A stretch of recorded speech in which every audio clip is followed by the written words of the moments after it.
দরকার, তবে ছবিটা বেরোবে। ছবিতে দুখানা পার্ট আছে, সাবজেক্ট আর অবজেক্ট, দুটোই খুব গুরুত্বপূর্ণ। এখানে যেটা করছি আর কি, অবজেক্ট হচ্ছে দূরেরটা আর কি, পিছন দিকটা, ওটাও যেরকম সমান গুরুত্বপূর্ণ সাবজেক্ট। মানে এখানে মার সন্তানের মতো ব্যাপার আর কি, দুটো কোনোটা ফাঁকি দিলে কিন্তু চলবে না।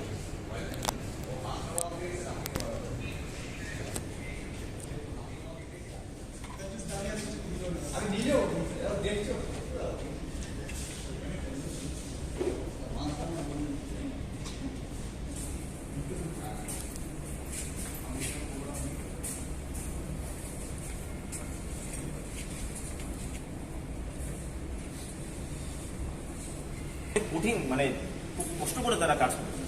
আমরা তো সব মানে হাতে সেই মহাপার মতো আর কি, সব রেডি, এখন কাজ করছি আমরা। তারা করেছেন খুব কষ্ট করে, তখন স্বচ্ছ অস্বচ্ছ দুখানে জল রঙের।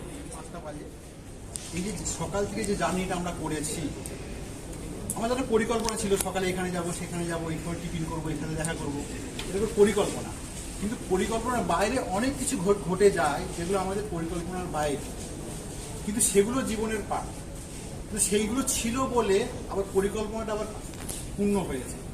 কারণ একটা যেতে গিয়ে যেমন খুশি, আমি একটা এরকম করে একটা যা খুশি এটা আমি এটা করে দিলাম। এটা কি মিছাটা হিজিবি, এটা তো যে কেউ পারে, তাই না?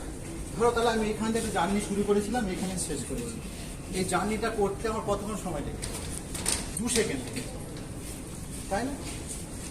কিন্তু আমরা জীবনে এইরকম অনেক পথ চলি, কিন্তু যার কোনো পরিকল্পনা থাকে না যে এটা কি করলাম বা ভুল করলাম কি ঠিক করলাম।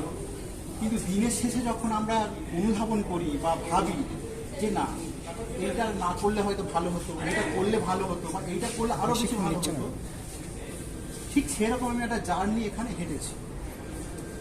এবার দিনের শেষে যদি আমরা সেটা মূল্যায়ন করতে বসি, তখন আমরা কি পাবো? এটা সমস্যাটা না, এটা সমস্যা। মানে আমরা সারাদিন এটা হেঁটেছি।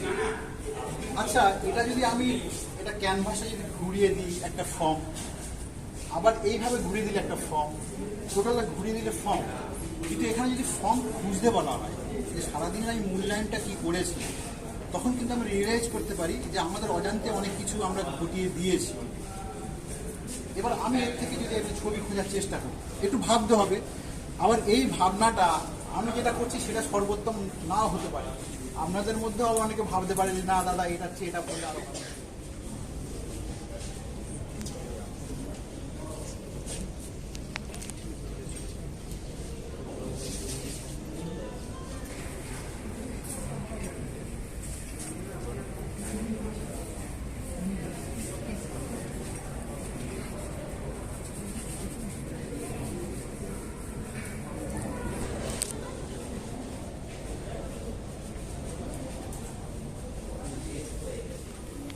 যা হোক, আমি এটা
করছি